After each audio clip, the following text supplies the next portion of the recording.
Sometimes you have good days, bad days and boring days when it comes to reviewing cars. But today's a good one because I'm driving a BMW E39 M5.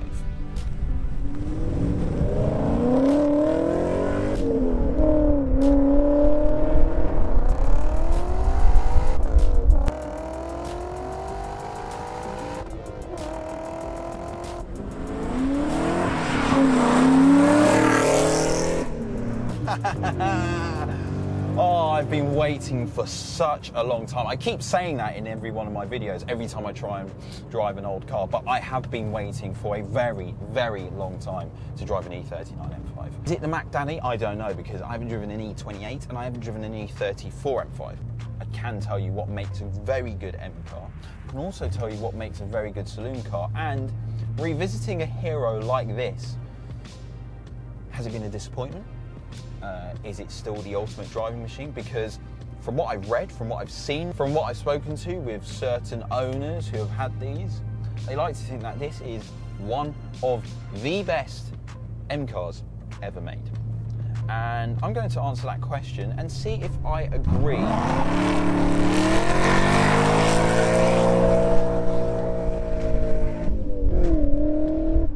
This one isn't a lazy V8, shall we call it. This car has a Vanos, which is basically BMW's variable valve timing, and after 4,000 RPM, it wants to scream.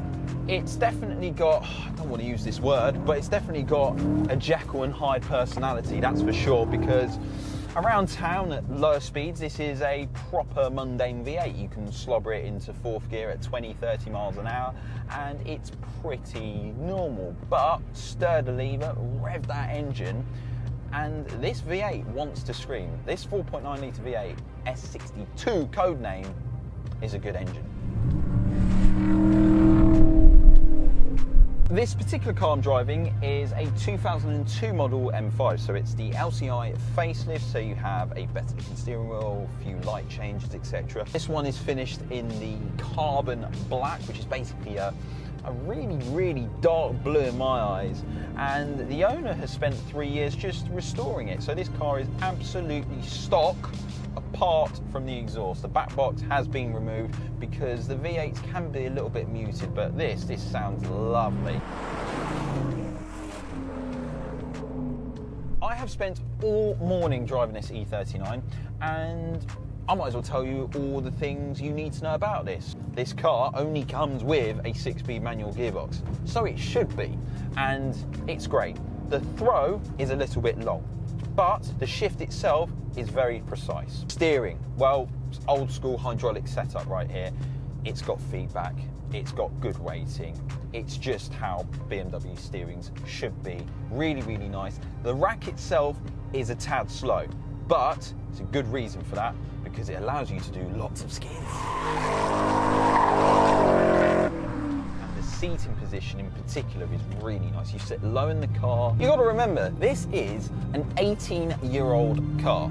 Its rival at the time was a Merc W210 E55 AMG, which is a typical AMG car. It's a bit of a slob, a car that goes really fast, goes around corners but in a very, very messy fashion, and has a sloppy automatic gearbox. Times have changed right now. The current E63, in my opinion, is better than the current BMW M5, which is saying something, whereas this was the king of fast saloon cars. But before that, I would like to mention that this video is brought to you by YFood. YFood is a ready-to-drink meal that nutritionally gives you the right energy for your daily intake. This comes in real handy when you're constantly on the move and don't have time to take in a decent meal, in which case it's helped me out quite a lot. You can purchase them in either 500ml bottles with flavours such as Alpine Chocolate, cold brew coffee, fresh berry, happy banana, and my favourite, smooth vanilla. You could purchase powder as a cheaper option with 17 portions in a bag. You also get a free shaker with your first purchase of powder. It's high in vitamins, protein, and is a healthier alternative to junk food. So to purchase, follow the links in the description down below to check it out, and make sure you use discount code SID10.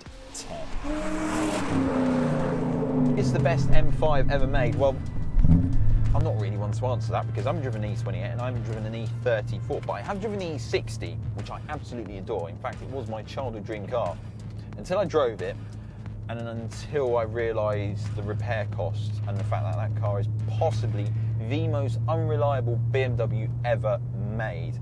Most big performance fast saloon cars, they're really, really fast in a straight line.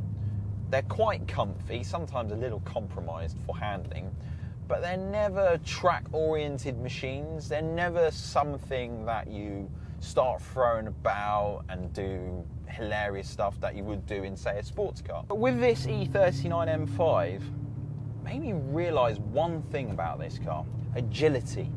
This car is really agile. It's got tons of grip.